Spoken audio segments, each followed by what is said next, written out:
Hello.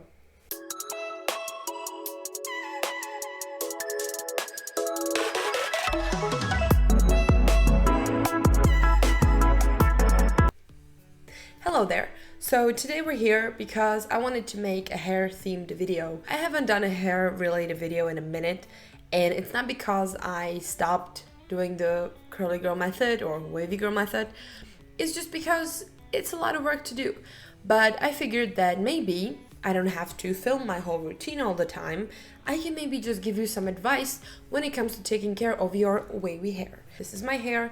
It is bleached, as you can see. I usually dye it some fun color. Right now it's kind of in the state of washing out because I'm gonna have like a root touch-up in a couple weeks. And it's 2B, high porosity. This is what it looks like. Since I cut it, I didn't really have that much potential in it, I guess you could say, because it really doesn't curl all that much since it's pretty short. So this is what I'm working with right now. I actually really like it, but I thought that I might give you some tips that I've been kind of collecting on the way, because one thing I struggle with is volume. And I've always struggled with volume, but when I had very long hair, it wasn't as prominent. Now, when I have like a flat bit on my head, you can really tell it's there. So I kind of had to figure out how to, kind of fluff up this little cauliflower of mine. So I do have a couple tips I can give you, and maybe they're going to help you if you have hair that just kind of lays flat and, hair that needs a little bit more volume. Disclaimer, if you have very long hair or very thick hair, this is just going to happen naturally, and I honestly doubt that any of the advice I'm going to give you is going to help. However, you can still try, but don't forget that the hair weighs something, so it's going to weigh down itself if it's very long. But otherwise, let's get into this. So first I want to talk about tools, and then I want to talk about products, and then I want to talk about like different ways of achieving volume. So first off, let's start off with tools. First thing I want to talk about are clips. These are the Curl Keeper. I think they're called like roller jaw clips. It's these. They're just nice plastic. They don't have any sharp edges, so they're not gonna scratch your scalp. They're actually very comfortable. And what I do is I just use these on my head. There are many videos online on how to use these. They actually come in a set of 16. I gave half of them to my sister. Me personally, I like to use them when I have my hair about like 80% dry. Because usually when I dry my hair, I start off with like pretty much just like wet hair. And I dry it up to a certain point when I just cannot be bothered. And I kind of let it air dry for a couple more hours just when I'm chilling at home.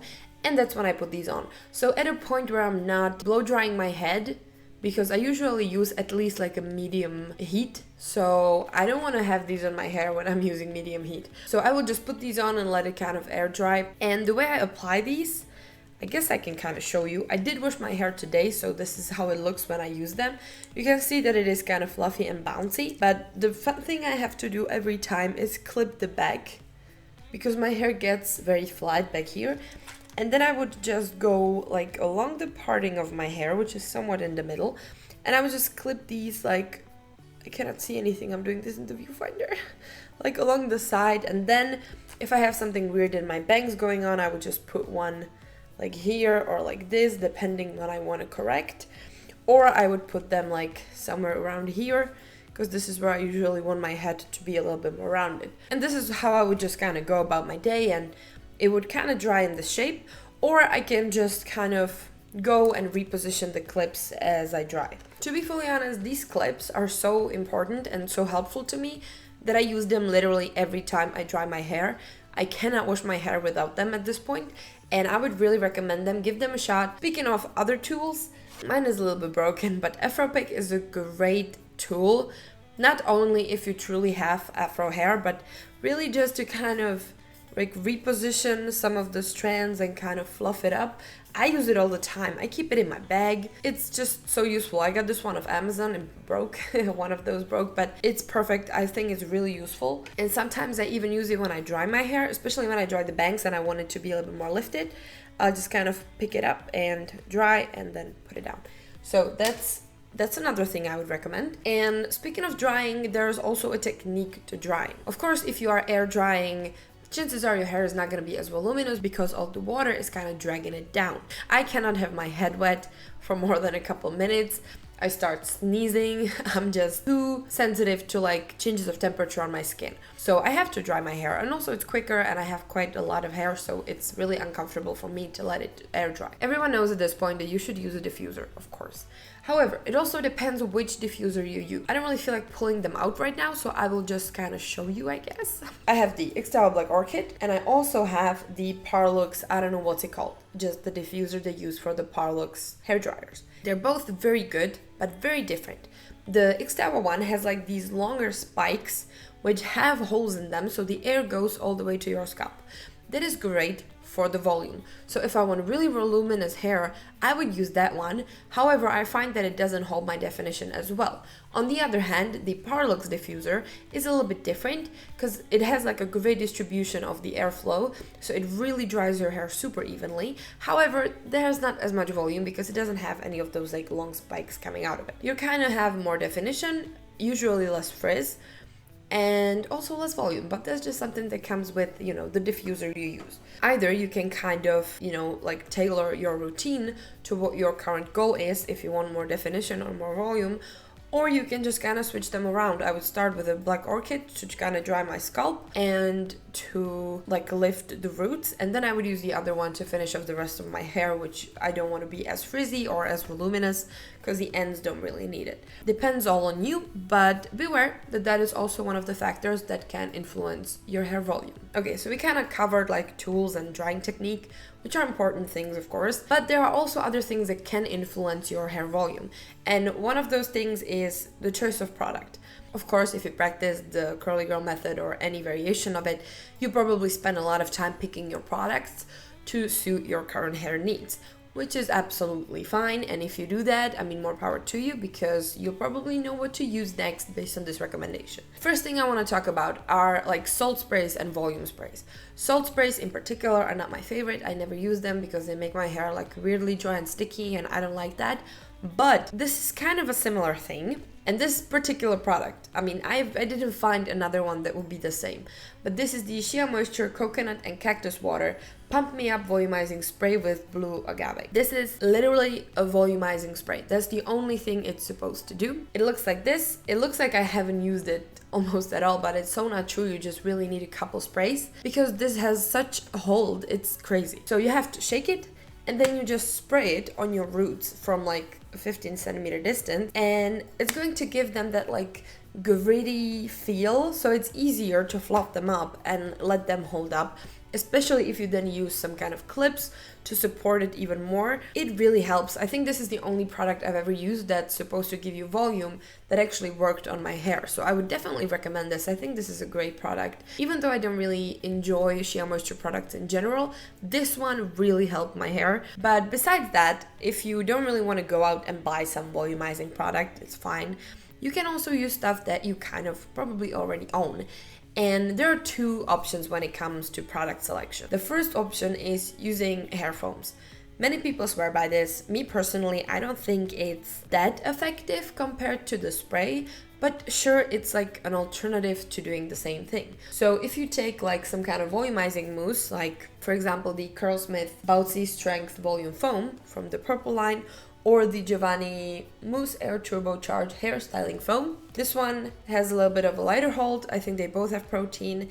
This one has like a firmer, a little bit more sticky hold. So you can apply those to your roots, which should lift them up a little bit and create a little bit of that gritty texture as well. This one doesn't really do it, this one kind of does it. So it's a similar effect. I just don't think it's as strong, but I would definitely recommend using foams altogether because it can really help. And then we can talk about the styling as a whole. So there's also a different approach to this, and that is using your styling routine and transform it in a way that your hair is going to be a little bit more airy and a little bit more voluminous. When I pick products from my styling routine, I usually kind of go based on what I know I'm going to be doing. So if the weather is really shitty, I want to focus on the gel to be like really firm hold and, you know, keeping down the frizz and everything. If I know that it's hot, it's summer, like 35 degrees, I know that I want my hair to be like not as held down by the styling because I'm probably gonna sweat. It's gonna be disgusting if there's too much product in it, and I want to go for something more lightweight. And this is kind of how I tailor my routine to what I currently need. Now, if I need my hair to be voluminous, regardless of the weather, I will usually use products that are lighter than what I would usually use. Because when I do my regular routine, I will kind of pick and choose not to get too heavy with it, but also not to get too light with it, so I get some hold and some structure to the hair. If I want to really go like lightweight and super airy, I will kind of go ahead and use some very lightweight conditioner, probably skip a curling cream, and then go in with a little bit of a foam and a gel. So I will just create my routine in a way that I don't have any butters, any oils, anything heavy, anything that could weigh down the hair, or anything that could cause too much definition. That's also important. And what I find most important in those lightweight routines is the gel. If you use the right gel, your hair is going to be very, very voluminous and lightweight. That's just how it works for me. So I have a couple gel examples. I like to use gels with protein altogether. If you don't like protein, I also have some recommendations, I guess. But the key, I think, is using the right amount of styling and a right amount of hydration, so you don't overhydrate the hair but it's not too dry, and the styling is light enough. You just need to find your balance, basically. So what I would recommend is using gels like these. This is the Curl Flow Revive Defining Gel, and this is the Briani Light Styling Gel. Those are both very similar. I think this one has protein and this one doesn't. They are one of these like super lightweight gels, but you can feel them do something. So you can see the definition, you can kind of feel a little bit of hold, but just a bit, not anything too crunchy. And you know that something's happening to the hair. I love products like this. Like, you cannot really describe it, but you can feel it when you apply them. So lightweight gels that are going to let the hair dry faster, which is also a great advantage, especially in the summer, give you enough hold, not too much definition. They will kind of take care of the hair so it doesn't frizz up when you dry it and stuff like that, but still it's not going to make super defined clumps, and it's going to allow that hair to lift when you dry it and create that volume. Other examples of these would be the Curlsmith jellies. This one is without protein, that's the Hydroflexi jelly, and this is the Shape Up Aqua Gel.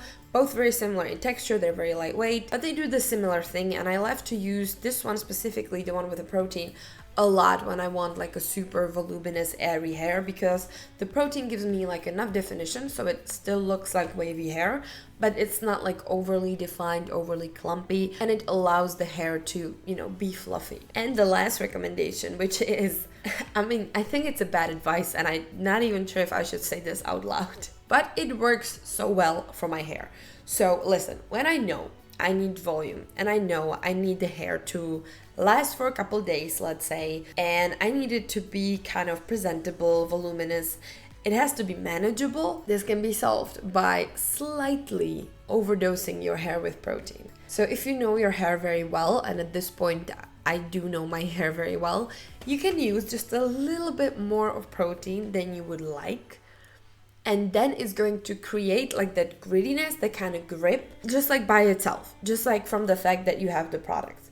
One drawback of this approach is that it's gonna feel gross. In a couple of days, if you exercise, if you get too sweaty, if you just touch your hair too much, it's probably gonna be a little bit more gross. At least it's my experience that if I kind of over protein the hair and apply it a little bit closer to the scalp than I normally would, it grows faster, but it lasts way better. It's the most random piece of advice ever, but it really works for me. And when I know that I'm going somewhere and I need the hair to stay good for like 2-3 days, I will just go ham with the protein, and then it just works perfectly fine. It just stays in the shape because of all the protein and all the hold you put in it. So that's like a little bit of a trick, I guess, which works for me. This might be like the most random thing ever that literally works just for me. But we will see. Maybe not. Like, of course, you shouldn't do this every wash day, right? Obviously, you shouldn't do this every wash day.